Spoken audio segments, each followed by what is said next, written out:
Hey guys, this is gonna be my first video just talking about atoms, compounds, how these compounds form with the different types of bonding, and how to name these compounds and balance these compounds. So here we go. So we'll first talk about the atom.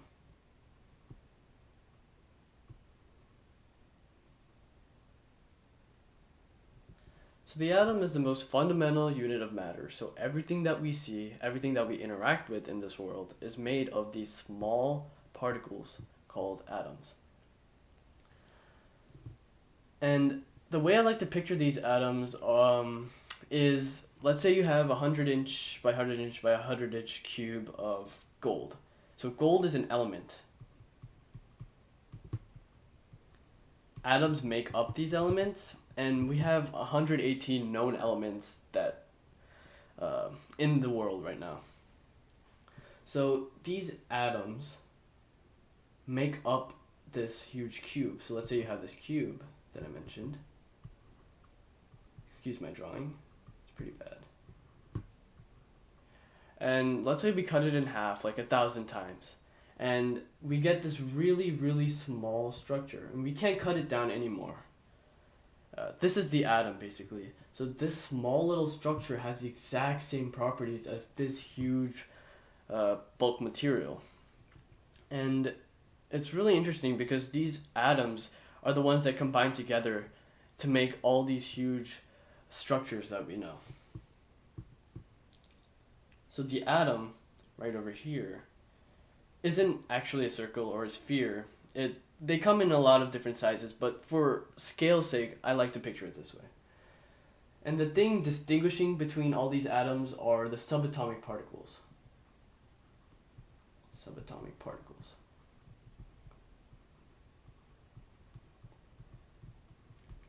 And the three subatomic particles are protons, neutrons,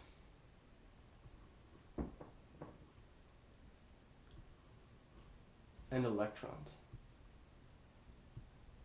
So protons are positive in charge. Neutrons have no charge, so they're neutral.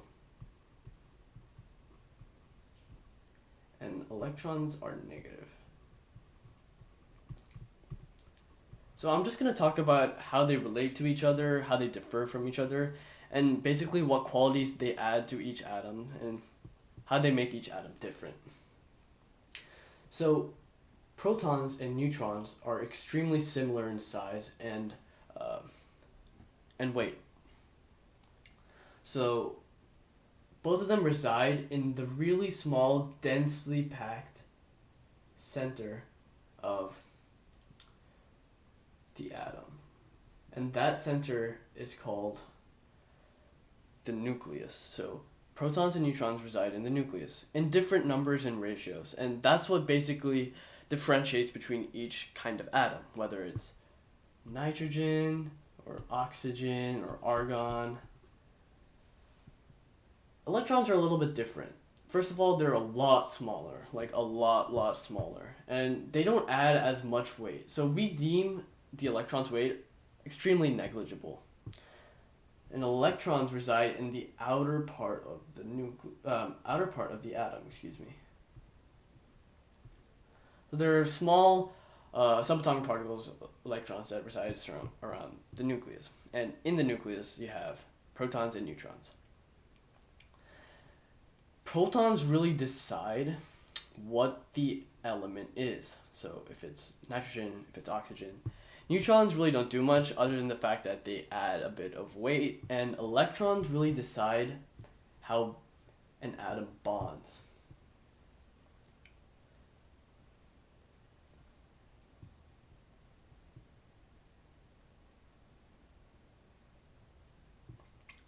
Now, let's take a look at the periodic table, which is this thing, and how the structure of atoms sort of fits into this. So the periodic table is extremely important in chemistry. It helps us predict elements, if they're new elements, and basically understand how each element relates to each other. So here we see that periodic table is organized into groups and periods. So the periods are the rows and the groups are the columns. And the periods, while they are pretty important, we don't really look at them as much as we look at groups. And we see that atoms in the same group actually have the same number of electrons in their outer shell, or the valence shell. And electrons with these, and atoms with these similar amount of valence electrons bond similarly. That's why we can say that carbon and silicon are pretty close to each other, similar to each other chemically. And the same thing with all of this column right here. This can be said for everything. So now let's talk about how to sort of differentiate between them. So you see that all the elements here are organized in terms of atomic number. So 1, 2, 3, 4, and it goes from left to right. The atomic number,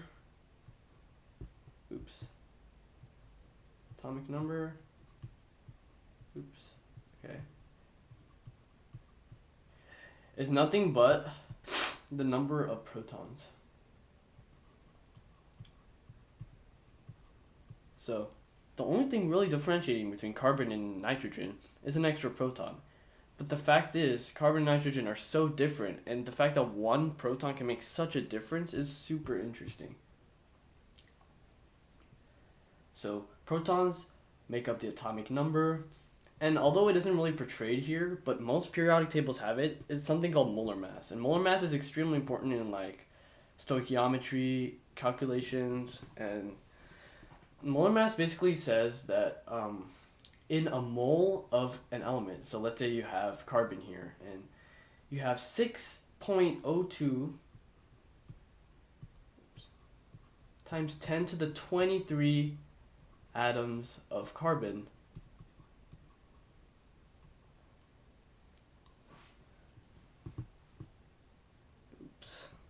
That's Avogadro's number, but that many atoms of carbon has a mass in grams of 12. So that many atoms has a mass of 12. And each element here has a different molar mass. And molar mass, like atomic number, also increases from left to right. So hydrogen has the lowest molar mass, and the elements here have the greatest molar mass.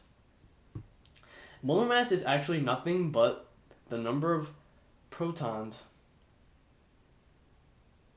plus the number of neutrons. So we see here that carbon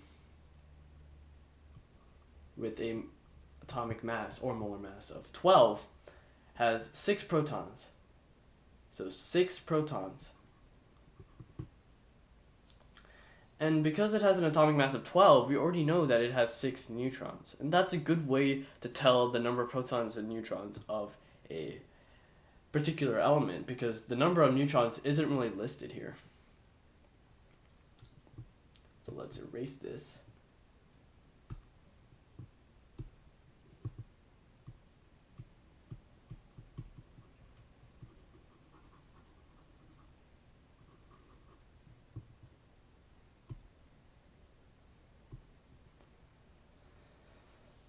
Right, so the atomic number equals the number of protons. The atomic mass, or molar mass, is the number of protons.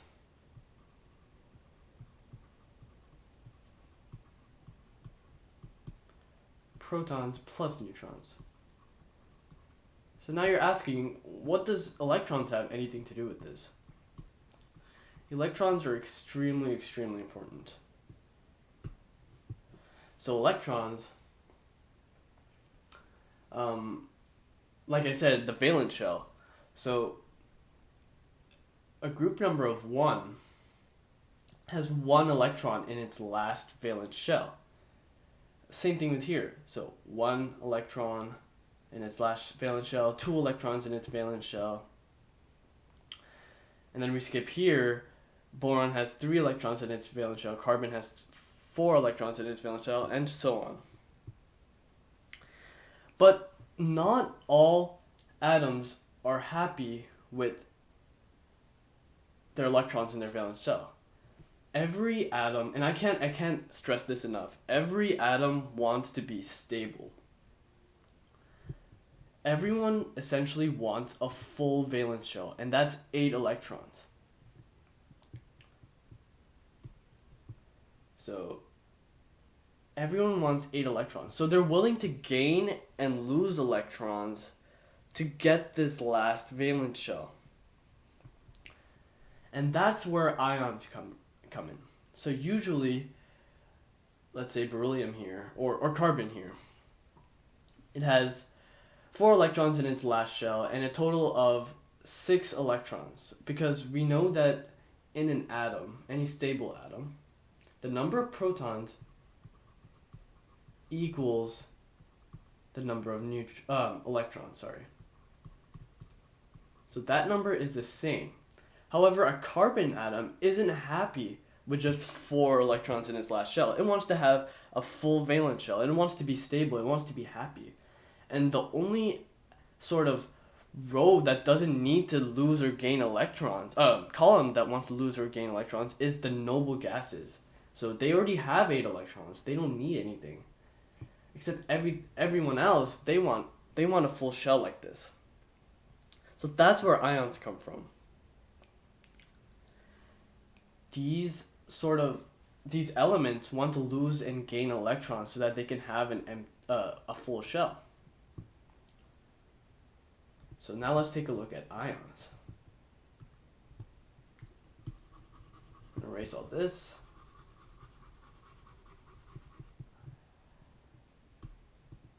And I'm going to talk about this. Okay. +1, +2, +3, +4, -4, 0, -1, -2, -3. So these are the ion charges based on the group number. So hydrogen wants to lose an electron. Beryllium wants to lose 2 electrons, and so on. These are how ions form. And a lot of these atoms, they have this charge. So let's say we have a fluorine ion, F-. That's how it wants to be. It wants to have that electron so that it can be stable. And how ions work essentially is that they want to bond. They want to be stable, and they can't just get this electron out of nowhere. It has to get it from another atom, another element. So let's see here. Let's say we have sodium fluoride. This is an example of a compound. When 2 atoms of different elements combine chemically, we have something called a compound.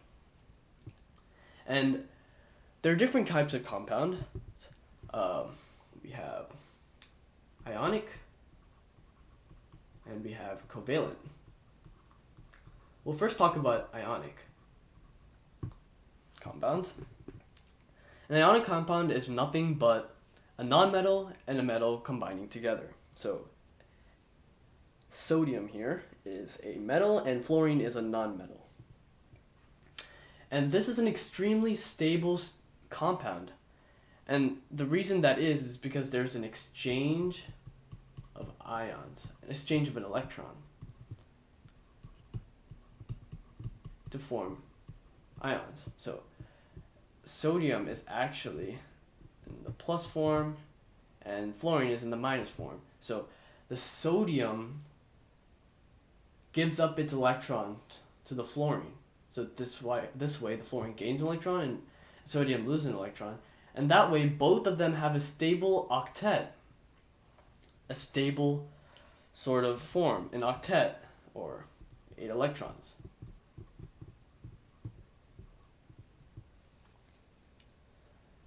And we call this sodium fluoride.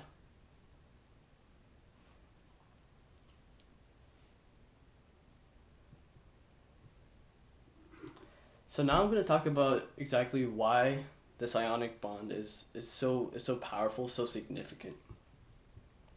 So we have sodium fluoride, for instance. Like I said before, the sodium metal gives up an electron to the fluorine metal, and it forms a really, really strong bond. Ionic bonds are the strongest bonds.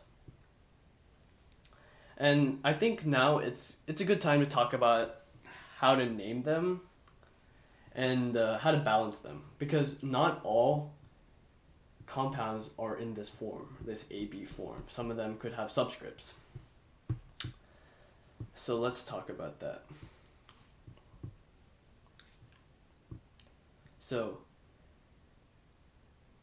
sodium fluoride, positive and negative, based on the periodic table before and the ion charges, they want to get together, right? And so that's why we don't need any subscripts in their name, because plus and minus, it equals 0, right? But what if we have something else? What if we have magnesium fluoride? Well, magnesium fluoride can't be written this way. It's just not proper nomenclature. So magnesium, ion charge of 2 plus, and fluorine minus. And the way I like to balance this, I don't really like the cross and drop method, which a lot of people teach. It's not a good habit of teaching, because a lot of people don't know what it really means. So we want this equation to be 0. So 2 and negative 1, essentially. What can we multiply this by to get 0? Well, it's 2. So 2 plus negative 2 equals 0. So, because this relates to the fluorine part, we know that fluorine has to have a subscript in it. And we call this magnesium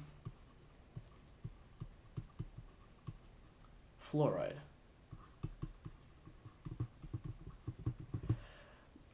To be honest though, the naming in terms of ionic bonds is really, really easy.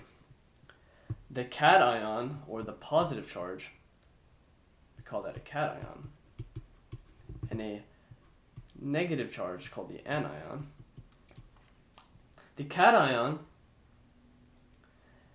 should be just named as it is, like as an element. So magnesium should be magnesium, cesium, or Cs, should be cesium. But something like an anion, like fluorine or bromine, it shouldn't be INE, but rather IDE. So the INE should be dropped. So something like bromine as an anion shouldn't be bromine, but bromide. Bromide. So let's say like cesium bromide. That's how it's going to be called, cesium bromide. So now that we've talked a little bit about,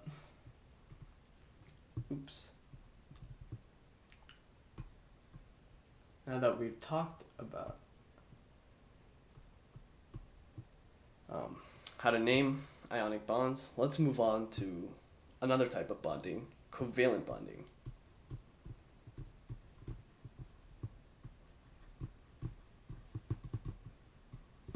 Covalent bonding, unlike an ionic bonding, isn't a non-metal plus non-metal. It's non-metal plus metal. It's non-metal plus non-metal. So when two non-metals want to bond,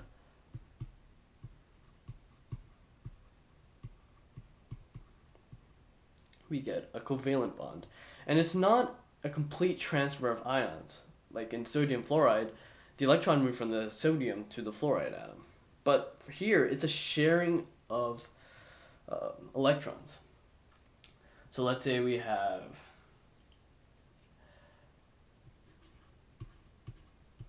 phosphorus, which is a nonmetal, and chlorine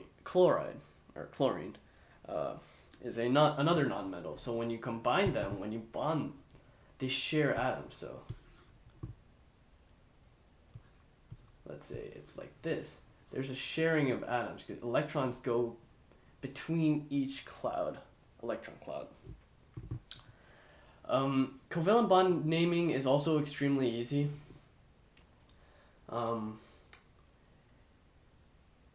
It's pretty similar, except the fact that in ionic bonding, like magnesium fluoride, we didn't have to do anything with the subject. We didn't have to subscript. We didn't really have to say anything about it. But here, for the covalent bond, it's potassium pentachloride. 5 indicates the penta. So each subscript has a sort of prefix. So 1 is mono, 2 is di, 3 is tri, and more. So this will be up on the website, but 5 is penta.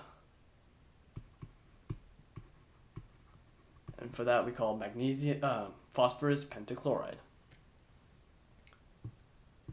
Let's delete this.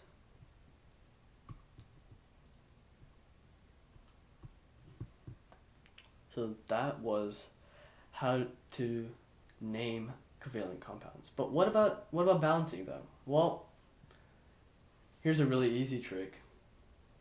In balancing covalent compounds, we don't need to actually. We don't really care about ion charge because there is no losing of electrons in an ion, because this is a covalent compound.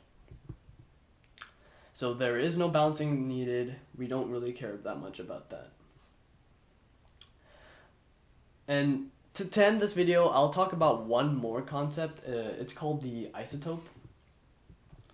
An isotope is a different form of an atom. So carbon, the most famous isotope, has many different atomic masses.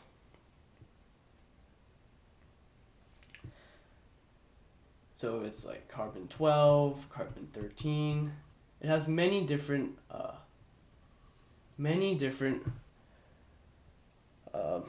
masses, and it comes in very different forms. So these are called isotopes. And isotopes are pretty important because I'll mention this a little later in another video, but it basically shows that atoms of a similar element aren't the same. So you could have a carbon atom with atomic mass of 12 and another carbon atom with an atomic mass of 13. So this is pretty significant because it shows that Dalton's atomic theory, one of its steps, actually was incorrect.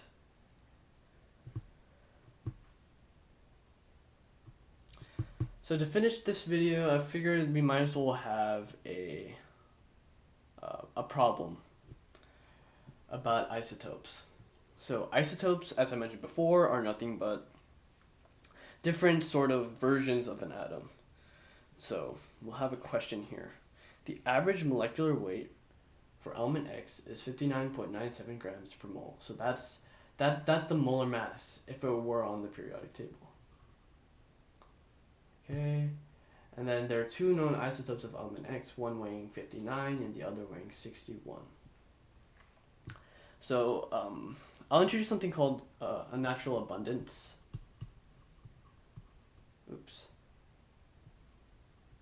Natural abundance. A natural abundance basically says that a element of X will be this much percentage, so X or Y percentage of 59 grams. So 70, let's say for example 70% of element X has an isotope of 59 and the other 30 has an isotope of 61, and the weighted average of these two actually gives us the actual molecular weight. So the reason we see some of these atoms with decimal isotopes, we tend to think, wait, what? So that means a proton and a neutron can be cut in half or something? Well, that's not the truth. It's essentially a weighted average of all these isotopes. So for instance, if we go over each answer choice, so for A,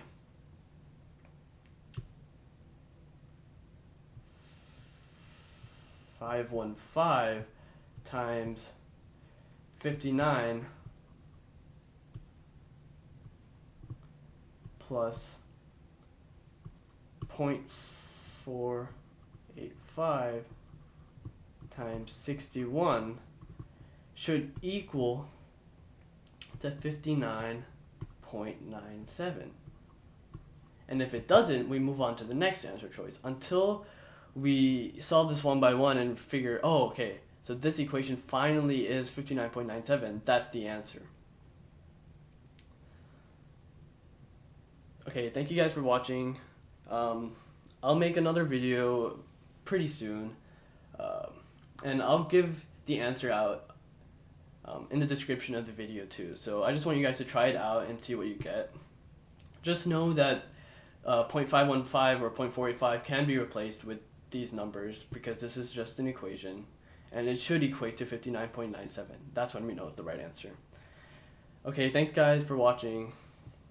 See ya.